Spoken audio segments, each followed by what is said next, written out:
Say hello, I'm John Kane, and I welcome you to Let's Talk Native on this Tuesday, January 28th. While this program may not provide a path to spiritual enlightenment, we do encourage and in some cases start conversations. We kind of break the rules here for Native radio. We don't do prayers or buffalo speeches. We take a tough look at history, oppression, survival. We talk about culture, the arts, politics, and identity, and we may step on a few toes along the way. But our real goal here is to bring people together by breaking down what separates us. We will take on the false narratives and provide critical thinking to all that is heaped upon us. And we do it all right here live from the Cattaraugus territory of the Seneca Nation. So let's talk Native.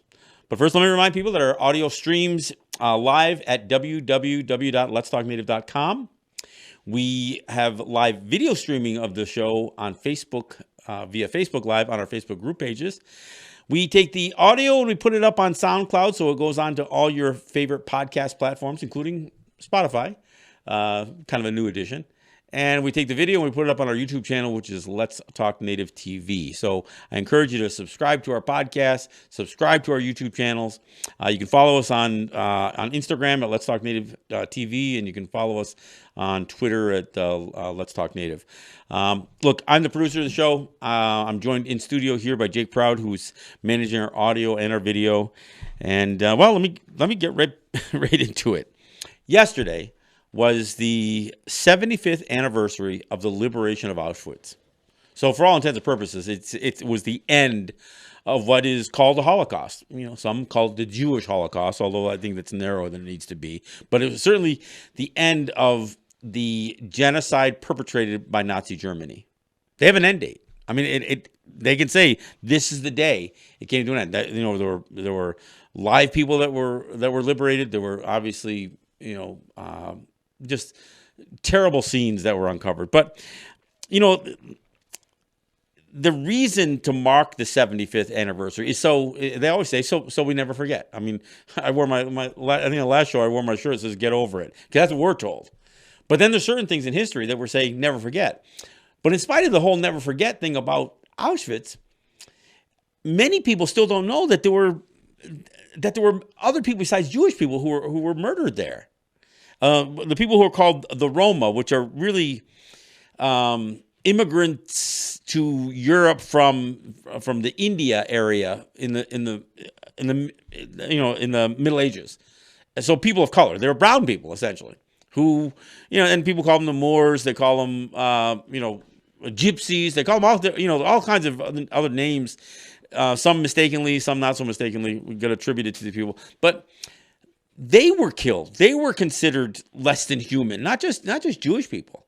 And to demonstrate just how wrong or how much those people are forgotten, look, people will put a number to how many Jewish people were murdered by Nazi Germany.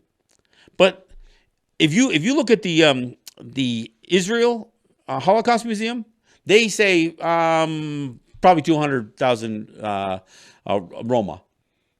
If you go to the U.S. Holocaust Museum, they say about 250,000. But most scholars who've really looked at this say that the number is probably closer to 500,000. Just the idea that there's that much disparity shows you how dismissive, even looking at, again, the Holocaust, what took place at Auschwitz and so many other places. I don't know. It still ends up being a tragedy if you discount the people other than one ethnic group as the victims of this thing. Of course, having said that, in a way, the idea that you can say that on January 27th, 75 years ago, the genocide ended, the Holocaust ended. The problem that I have is, what's our end date? When do we say the American genocide, the American Holocaust has ended? What's the date? I mean, really, what's the date? I mean, what's the start date? Well, the start date's got to be 1492 when Columbus lands in the Caribbean. That's got to, because that's when the genocide began. But when did it end? I mean, and this genocide, who was it perpetrated by? No, not by one country. by Spain, by France, by the UK, by the Dutch, the Americans, the Canadians. And I don't mean just the governments, I mean the people. I mean, we look, and we can look at some of the massacres that took place in the Caribbean. We can and what took place in South America. We can go through quote unquote American history, which they mean U.S. history, and look at what took place, with the Pequots and what took Massasoit and what the British colonies did. We can talk about what the young American colonies did, the Gnadenhutten massacre, the Moravian massacres, what the Dutch did in Manhattan, massacring the Lenape. We can cite all of those things, but they never come to an end because somebody else follows up by killing more Native people. I mean, I spoke in the last show about what's considered the California chapter of the American genocide, and of course, that even has two parts. That has all the Native people who were killed at the hands of Spanish rule, and even when Mexico got its liberation, it was still, the remnants of Spanish rule that were still enslaving and murdering Native people. The population of Native people, dropped from anywhere from 500,000 people down to 100,000. And of course, once the Americans discovered gold, then it was wiping out the population down to maybe at 10,000. I mean, so that's the 1850s. We haven't even gotten to the Sand Creek massacre. A lot of the other bloody conflicts where men, women, and children were executed, and not just in a war. I mean, slaughters, massacres. I mean, where guys like a Christian minister who would become a general, Shivington, would say nits make lice. That's why you got to kill the nits. That's why you kill children. And he called out anybody who would defend native people. Anybody who's not with me in killing Indians, he goes, they can burn in hell too.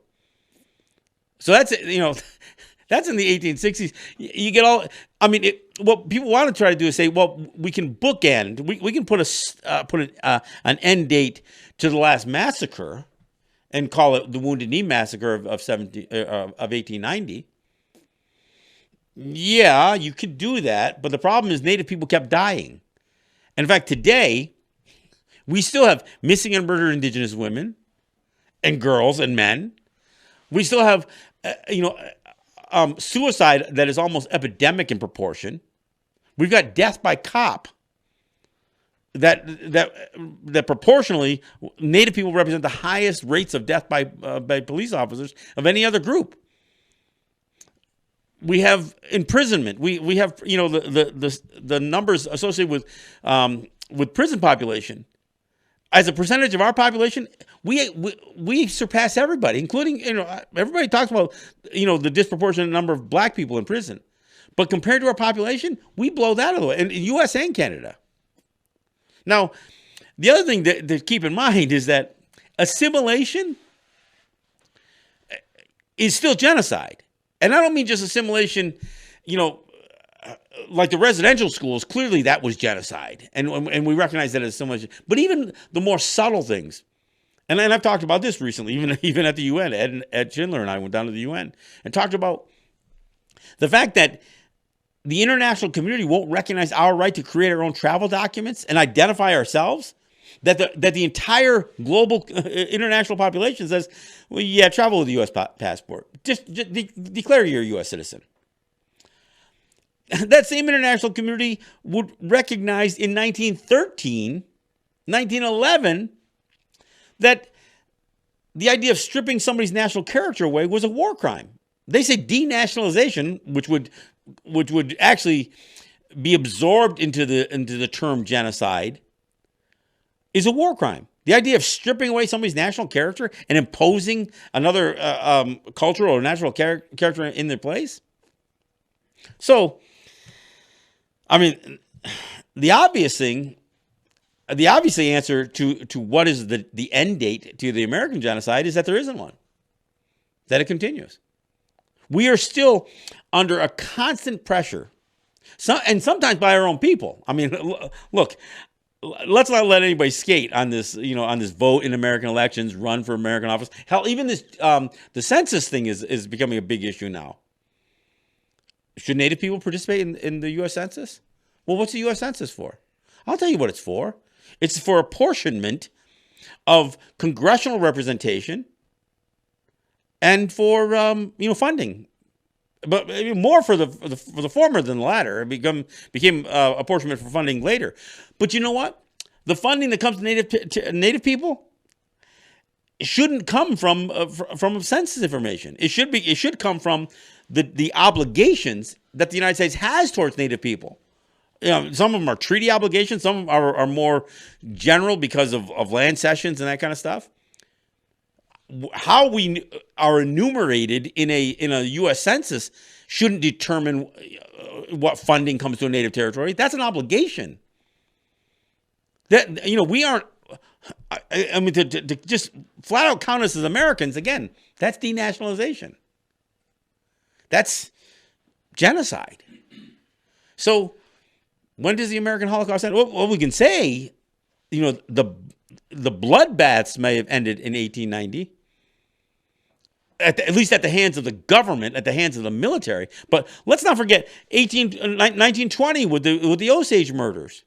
And all of the murdering and the fact that Native women, in spite of whatever laws, if you don't enforce the laws, then is something really illegal? If a tree falls in the woods and nobody hears it, does it make a sound? Well, if you can kidnap or rape a Native woman, knowing that you're never going to get prosecuted, is it really illegal? If not, then it's genocide because you're looking the other way. And it's the same thing for the men who have been brutally and savagely beaten and murdered, lynched. It's not just black people that have been lynched. Foster care, adoption, the 60s scoop, all of this stuff. Again, residential schools. The fact of the matter is, not only is the American genocide not acknowledged, I mean, most Americans wouldn't even know what you're talking about if you said that.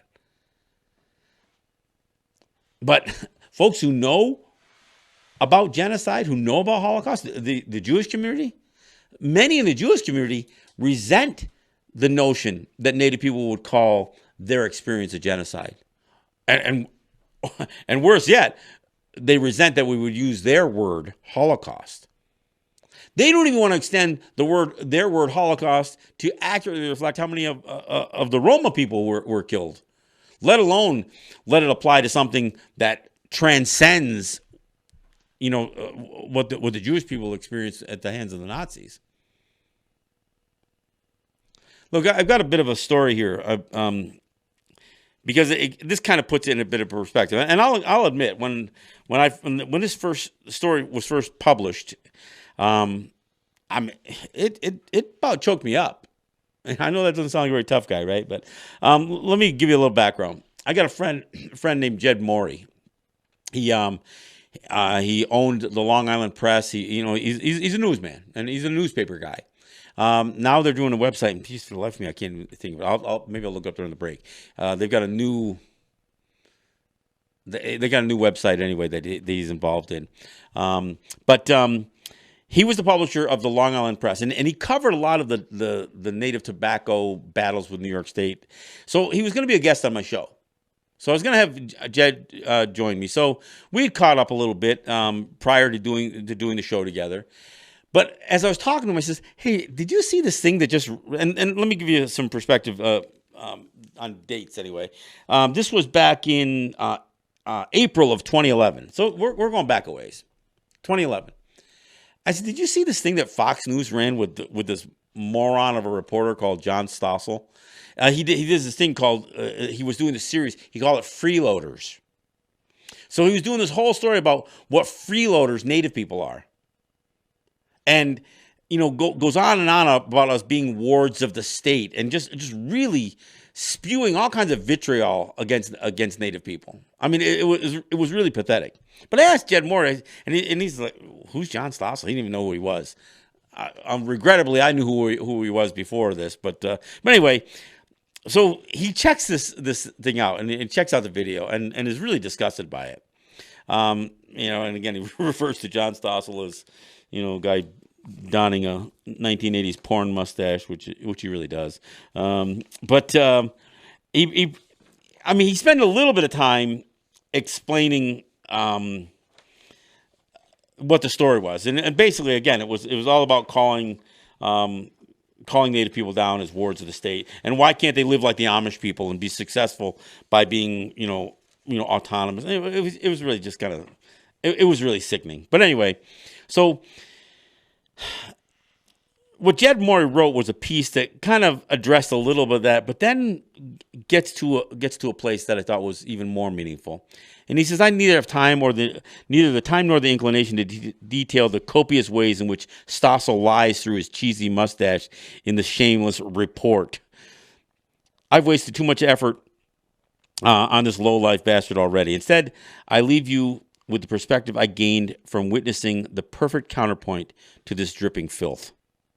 He said, Tuesday night, my wife and I attended an event at the Holocaust Memorial Tolerance Center of Nassau County to hear Eli Rosenbaum speak. Rosenbaum, who hails from Westbury, is the Director of Human Rights and Special Prosecutions for the U.S. Department of Justice, and has the distinction of being the longest-serving prosecutor and investigator of Nazi criminals and other genocide perpetrators in history. His presentation was brilliant and captivating, but it was the courageous testimony of Eugenie Mukashimana, a survivor of the Rwanda genocide, who spoke before him that broke the hearts of every person in attendance. He said, what struck me most as I sat down to pen this column, and what the column gods undoubtedly intended me to experience in this period, was not as obvious as you might think. The obvious parable is the dichotomy between Stossel's blatant racism and transparent hatred and the purity of Rosenbaum's work and the tragedy of Mukashimana's story. But it's John Kane's perspective that broke through to me and perhaps saddened me the most. No matter what I write here or how many dots are ever connected in the minds of in people's minds about life in Indian country, there will never come a time when the majority of Americans recognize the genocide hidden in plain sight. The American Holocaust. This is how Indians like John Kane refer to it, and casually so, because for them, it is a living history, an ever-present reality. But it isn't spoken of or acknowledged in white circles. There's no one for Eli Rosenbaum to prosecute. There's no Indian Mukashimana who can testify to the atrocities. As Americans, we observe ourselves as liberators, and in many cases throughout history, we have been indeed. We go so far as to blame ourselves for not having intervened in such places as Rwanda. But our national guilt ends there. And while I was simultaneously bursting with pride last night listening to Eli Rosenbaum, a Long Islander, one of us, and breaking with sorrow for Eugenie Mukashimana, I must admit to what is perhaps the grossest of human emotions, envy. I was envious that there are good souls in the world who value human life enough to listen, understand, and learn. Envious that there are people like Rosenbaum who selflessly dedicate their lives to justice, no matter how belated it may be. Envious because neither exists for the invisible indigenous people of our nation, considered by Stossel, and I'm sure many others, as wards of the state. So that was written by Jed Morey. And, I really appreciate him. I oftentimes talk about the show as something that is supposed to start conversations and encourage conversations to continue. And that's what Jed Morey did here. He took the cue from checking out what this moron had written, this John Stossel, and then put it in perspective based on what his experience, as a person who's half Jewish himself, and obviously an American. I mean, as I'm reading this thing, remember, these are his words, not mine. I would never call myself an Indian. but the fact that even going to something that is supposed to, teach about Holocaust and realizing that no matter how many dots are connected, people won't ever see it. Now, I got to say something for the record here. When I talked about the 49ers the other day, I talked about how Gavin Newsom, the governor of California, had on an occasion talked about, the gold rush as something positive. Well, I also found, places where he had issued an apology to what he called the genocide. So, to the extent that I beat up a little bit on, on Gavin Newsom about this, about how he characterized the gold rush, he would at some point acknowledge the genocide and he put some numbers to it and, and made a real public apology, I guess. Not for his, mischaracterization, but just for the historical truth of what Native people experienced in California. So he called it a genocide. Doesn't mean it's in the textbooks. Doesn't mean that we're going to have the meaningful conversation. And like I said, what Jed doesn't address here is that our genocide continues. I mean, it may not be the war crimes that people think it is. Of course, the international community coming out of, again, not only World War I, but World War II, would talk about this idea of denationalization, stripping away somebody's national character, and calling that a war crime. And in fact, the definitions of genocide include creating the conditions that make a people cease to exist, or to cease to continue to exist, which means assimilation. If you go out of your way to make a people no longer have distinction, even something as simple as a passport. If you tell people that they cannot carry an identification that lists them by what we identify ourselves as, but rather we got to put ourselves down as Canadians or Americans, that is, by definition, would be considered a war crime because it constitutes denationalization, stripping away our right to identify ourselves. And it's not like we're making something up. We're not creating some new identity. Our identity predates. In fact, it predates many of the countries that exist today. I mean, you look across the world. Look at how many countries exist today.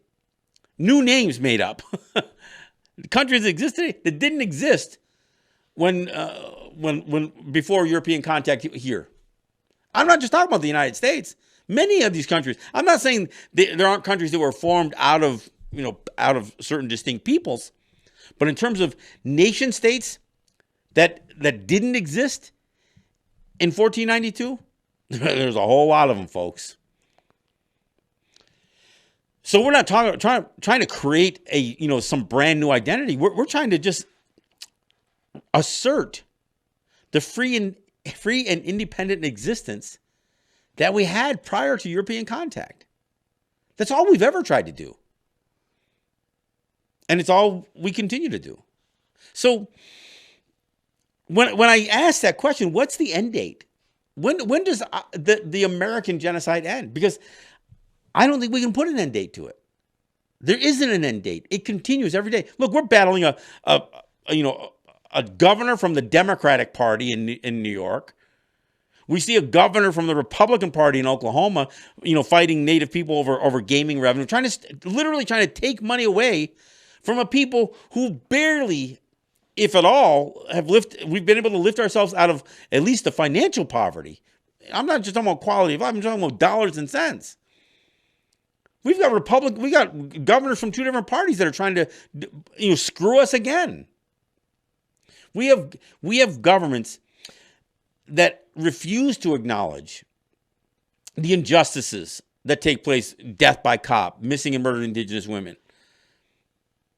I mean, when I look at how people have characterized Native people, even people who claim to want to be do-gooders, look, I see how people characterize us. And they can't even begin to wrap their heads around why the conditions on Native territory are the way they are. So there's a part of me that suggests they must really believe we're inferior. I mean, this is what racism is, folks. if you have to default to the belief that Native people are just inferior as the reason that we have such poverty, that we have conditions on our territories that are so terrible, it's because you're a racist. I mean, look, there's no other way to describe it. And then you have the gall to create some other image, like historically, that we weren't this what Al Frank Baum call us, what remain are a pack of whining cur that licks the hand that smites us or smites them. That's how Al Frank Baum described us, as if we were a noble people, we were a people that warranted admiration, but we aren't anymore. Now we're just a bunch of whining cur that licks the hand that smites us. I mean, that's and that we would be better off being annihilated. I mean, if you look at people and you can say, "Oh man, those people are just pathetic." They'd be better off dead.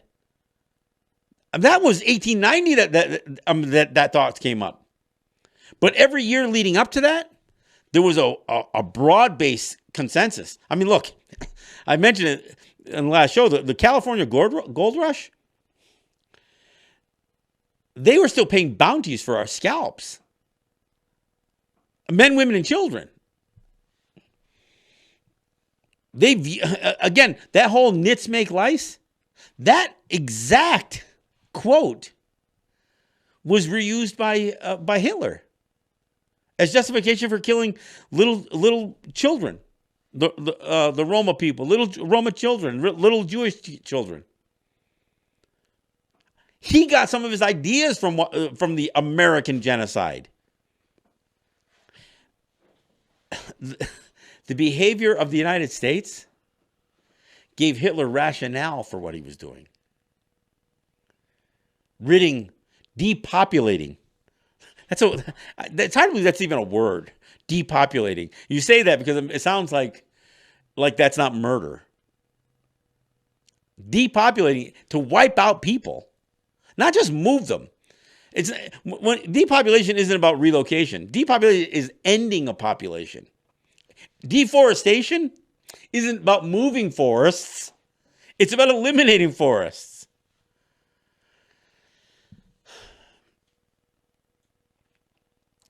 So when's our end date?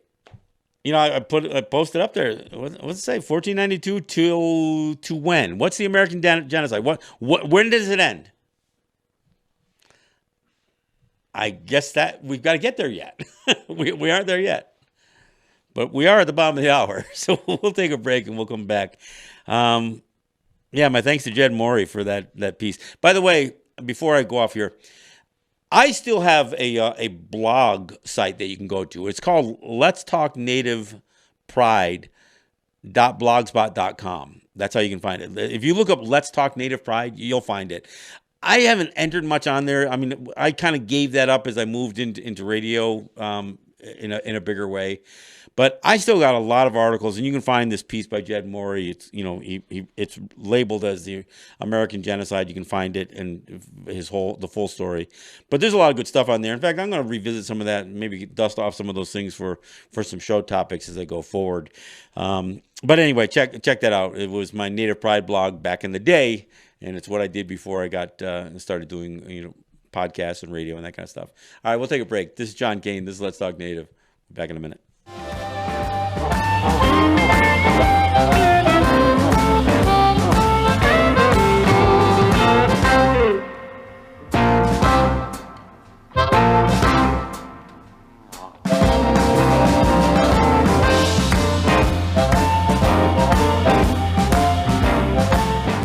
Thanks for coming back. This is John Kane. Hey, during the break, we were showing you some of the shirts we have up on our store. If you go to letstalknative.com/store, you can go to a link and you'll see these are shirts that we are collaborating with Teespring to produce. Some of them are logos of the show, and some of them are also some of the creative work that Jake Proud has put together using some historical images. Some of the things we talk about here on the show, like Lincoln and Baum and so many others.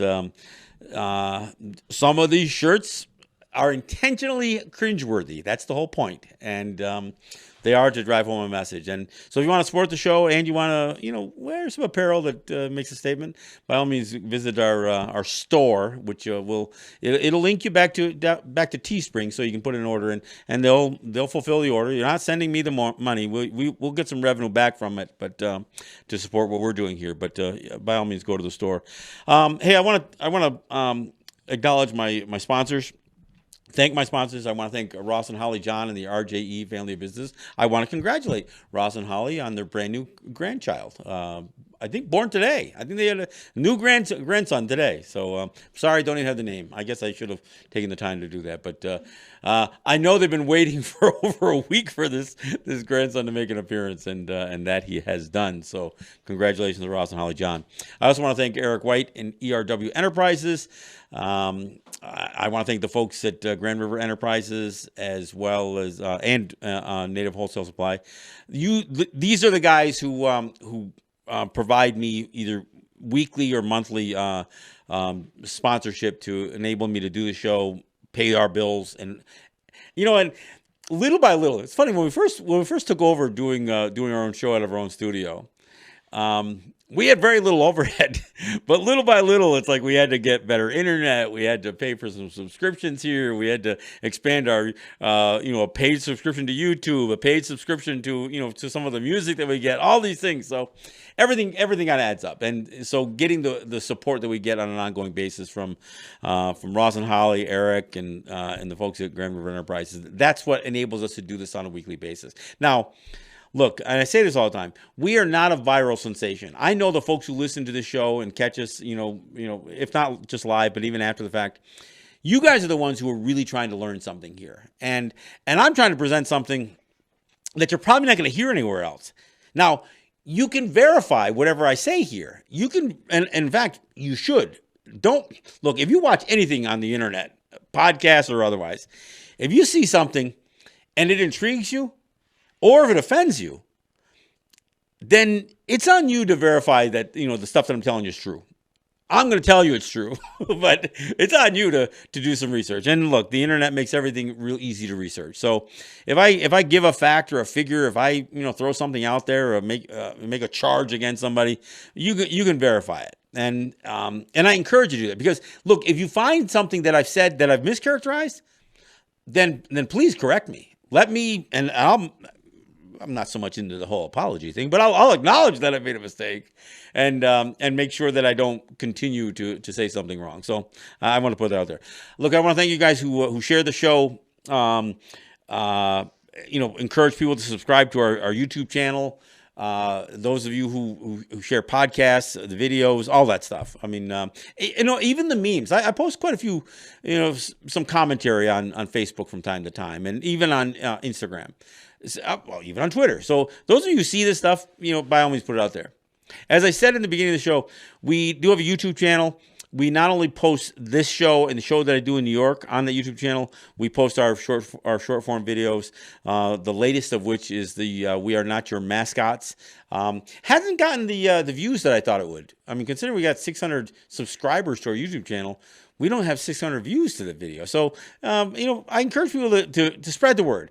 The only way people see this stuff is when you share it. And, so whether it's through Facebook or Instagram or, whatever the social media platform that you use, help us get the word out. Because, look, we can be effective. I mean, the mascot issue is a perfect example.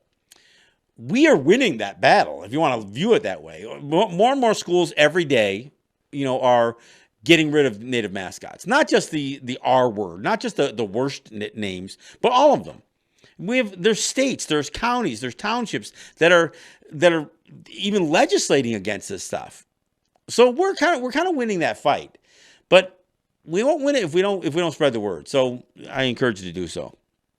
All right, a couple things. Let me get back to what I was talking about. First off, the the podcast that Jed Morey is now involved in is called Newsbeat, and you can find it. I was drawing a blank when I was trying to think of it earlier. Jake looked it up during the break. But check out Newsbeat. They don't do I don't think Long Island Press even exists anymore, but Jed Morey is still producing content, and Newsbeat is a podcast associated with some of his work. The other thing I wanted to mention, I want to be clear. I'm not a Holocaust denier. I'm not trying to take anything away from celebrating or acknowledging the 75th anniversary of the liberation of Auschwitz. It's interesting that Jed in his piece talks about the United States, feeling guilty for not intervening with Rwanda. May I remind people that the 75th anniversary of the liberation of Auschwitz came at the hands of the Russians. The Russians went in and liberated Auschwitz. It wasn't the United States. It wasn't the Allied forces. It wasn't the good guys. No, it was the other guys. The Cold War, enemy that would come after the World War II. The Russians liberated. In fact, much of what took place in terms of the Holocaust took place because too many countries, including the United States, were just ignoring Germany. There was pretty good indication there was something afoul going on there. But and the other thing that comes out of World War II is the Nuremberg trials, and this whole idea of coming up with a set of a code laws that would be considered war crimes. Now, keep in mind, the United States did some pretty heinous things here, including dropping 2 nuclear weapons on an island country, Japan. I don't think the only war crimes that took place in World War II was, were committed by the Nazis. That gets kind of glossed over. And of course, when I talk about the Roma people, they didn't get the reparations that the Jewish people got. They didn't get the acknowledgement that they got. Why? Because they were being persecuted long before the Nazis. Many of these European, this nationalism that everybody is being identified with in so many places, including the United States and across Europe, that nationalism created incredibly prejudiced and discriminatory and racist practices against the Roma people long before the Nazis started, murdering them. So sometimes this stuff has to be put in its proper perspective, and of course, I'm not trying to just ride on the 75th anniversary. I just don't think you can talk about celebrating or acknowledging so people never forget the horrors of a genocide while you're going to ignore one that is still continuous, over 500 years old, in perpetual genocide. And granted, I mean, we got pictures of mass graves, Native people being dumped in holes that looks a lot like the pictures you get out of Auschwitz and other places. There are plenty of images, including extremely cruel things that were done to Native people, including sterilization. I mean, a lot of times people talk about the experiments that were done to the people by the Nazis. Native people. I mean, some of these places were saying let the Native people eat grass. I mean, the starvation and the deprivation that Native people went through on a massive scale is, again, part of that genocide. And that's not even nobody teaches that. Nobody teaches about the Osage murders. And if that was happening to the Osage because they had money, I mean, this, and for those of you who don't know, the Osage were among the richest people in the world, actually, in 1920. Because the land that they were forced to relocate to and purchased, they purchased the mineral rights too. And there was huge oil reserves in the ground. So those oil reserves, even though they were getting crap for royalties, I mean, there was so much oil there that these people were insanely rich. And white people were exploiting them left and right. Exploiting to the point that white men would find a Native woman that they would try to seduce to the point. For one thing, first off, the federal government said Native people are too ignorant to manage their own money. So we're going to appoint guardians. Now, some of these guardians would actually use their control over the Osage money, the money of these Osage people, to get in with these women, to ask them to marry them, have children with them, then kill them. And this was the thing. This was not just a few serial killers. This was a broad-based cultural conspiracy white people had against the Osage. I mean, it's an incredible story. And if you read Killers of the Flower Moon by David Grann, it'll give you some insight to it. But that's only that one author's view of it. There are many, there are a lot of horror stories associated with what the Osage went through. And if they could be killed for money, you already know that their lives didn't have value. And there's no example in history of a greater premeditation to murder than the idea that you're going to marry a woman, have children with that woman, and then kill her so you actually gain control. Even though you're a white man and you can't own the head rights because your children are now Osage, you get to control that until those kids are adults. So you want to kill that woman while those kids are little, so you can have control of that money for a longer period of time. And they had everybody from the coroner, the dentist, the doctor, the funeral mortician, every lawyer, every general store manager. They all were in on this thing. The police, they were all in on it, and they were killing these people by poison, by gunshot, by burning. A few places they even blew the houses up. And of course, some people just turned up missing. But the amount of death that the Osage saw simply because they had wealth. That wealth didn't buy them security.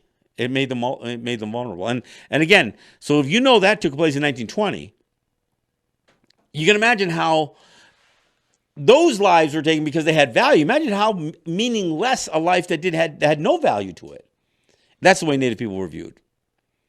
And today, if you go to some of the major cities that have a Native population, a homeless Native population, and I'm not just talking about on the continent, you can go out to Hawaii too, and look at how my friend Donna Fan Boyle she went to Hawaii and she came back. She goes, she could not believe how white people spoke of the Native Hawaiian people there, and just the opinion that these white people who own businesses, right? They owned the bed and breakfast. They owned some of these travel companies that had Hawaiian people hired, and says, "Oh, those people are useless." Just calling the people down. The amount of racism that exists today is the reason the genocide continues. Because if you don't value a life, then you don't bat an eyelash about the death, and that's why brown kids can be put in cages. That's why Native people can die at a higher rate at the hands of police officers or in prisons or whatever else than any other people. Because just like L. Frank Baum said, our lives are miserable. We are better off dead. That's literally what Americans thought. And many still think. I mean, look, you go on Facebook and you see these people post, "Oh, you're a conquered people. Get over it. We gave you the Bible. Get over it." The absolute vitriol in the voices and in the writings of some people today, calling down any Native person who ever stands up. Get over it. That was my shirt. Get over it. But never forget the Holocaust. The Jewish Holocaust. Never forget 9/11.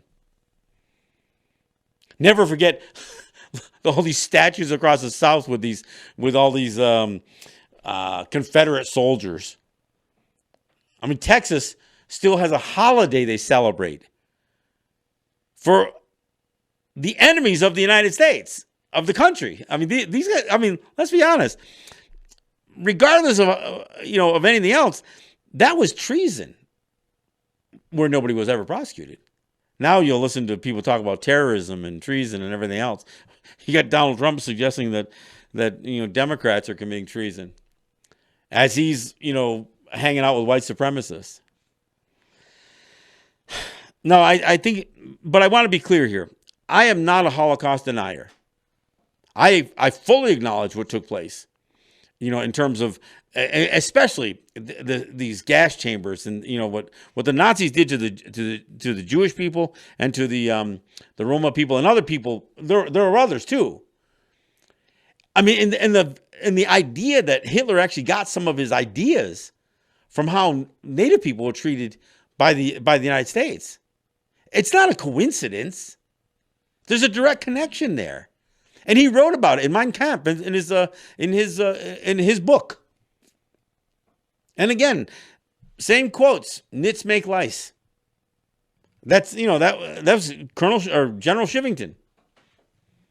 General Sheridan. The only good Indian's a dead Indian. And then you get guys like L. Frank Baum, who said, not only are the only good Indians dead Indians, what he was actually saying is, whatever good Indians they are now dead. He didn't say that they were good because they were dead. He's saying all the good ones died, and all the ones that are left should be killed. Because he literally suggested that the living, breathing, the living, breathing Native people, are ruining the image that they created of us, which is what the mascot people believe. I mean, they say, well, no, we have mascots to honor Native people. They know they're not honoring us. They know they're not.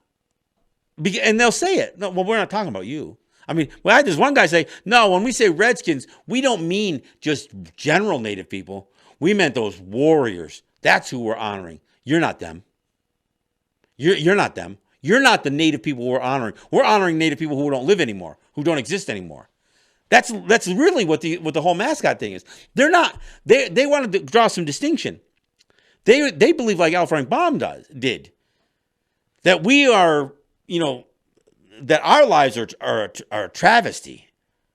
That's not who they're trying to. They're not emulating us. They want to emulate some image they created of us, a false image at that. So no, I think it's like I said.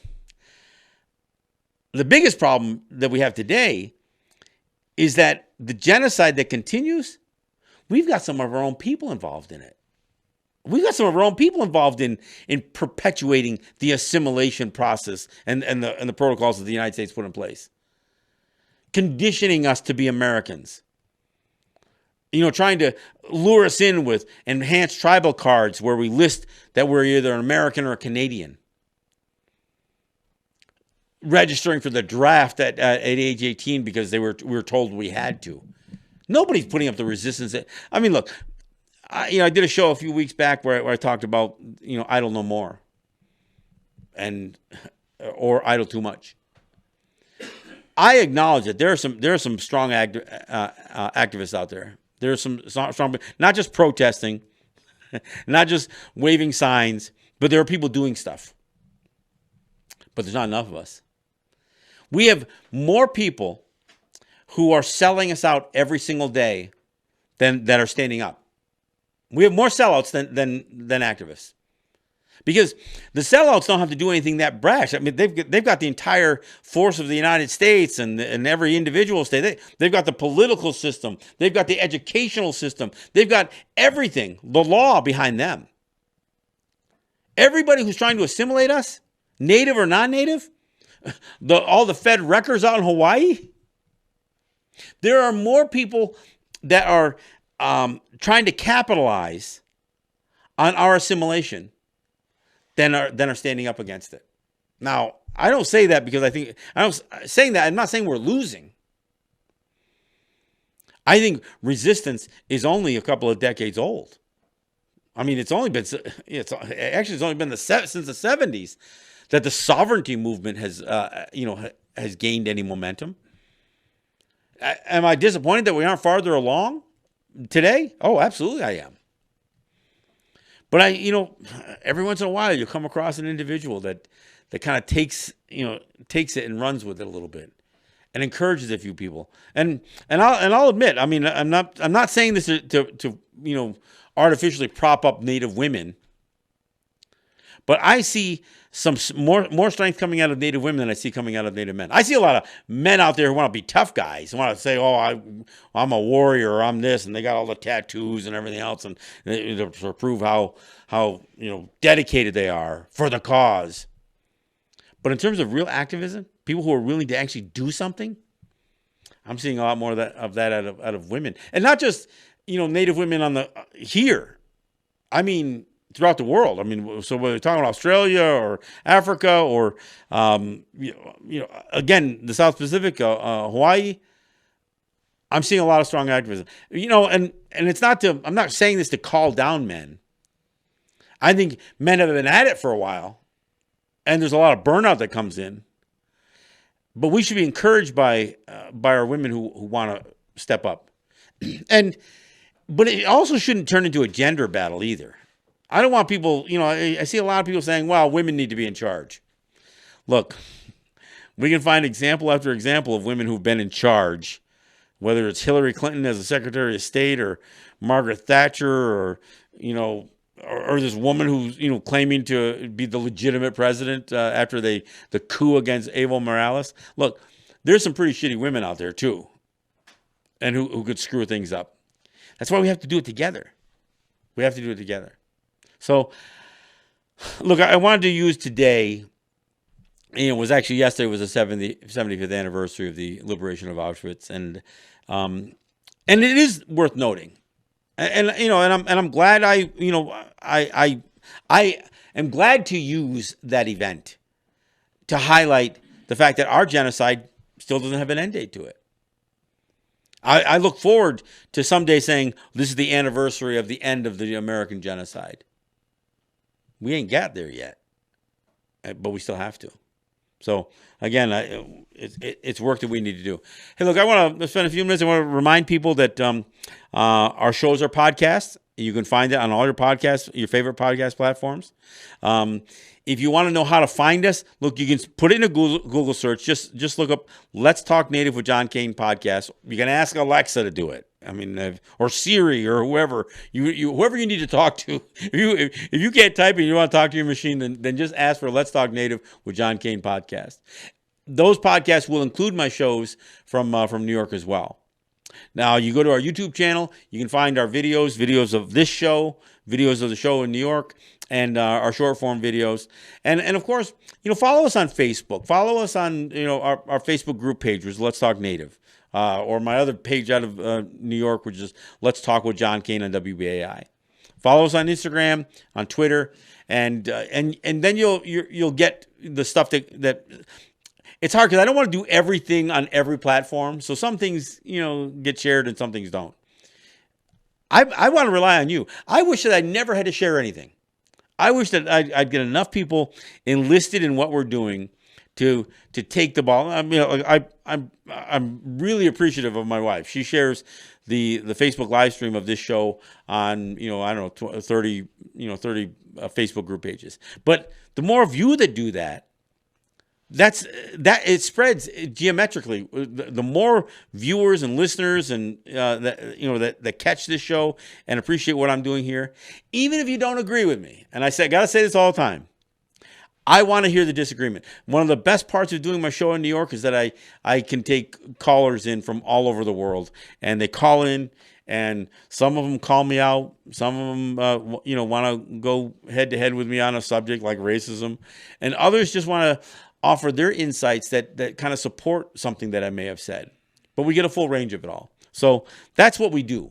And that's why we do this show. That's why we do the New York show. And that's why we do the video. So I ask you, the listener, the viewer, the group members, whatever, the subscribers, it isn't a spectator sport. I'm asking you to view, but I'm asking you to do as well. So please help share what we're doing here. Help spread the word. And you know what? Most importantly, when you hear a conversation on this show, or a guest or something that we've done here, a topic, have a conversation. Take the conversation you hear here and take it out there. Talk to your family, talk to your friends. Even if you don't agree with it, say, I heard this thing. And then talk about it. That's how the conversation continues. That's my ask. This is John Kane. This is Let's Talk Native. Yahweh.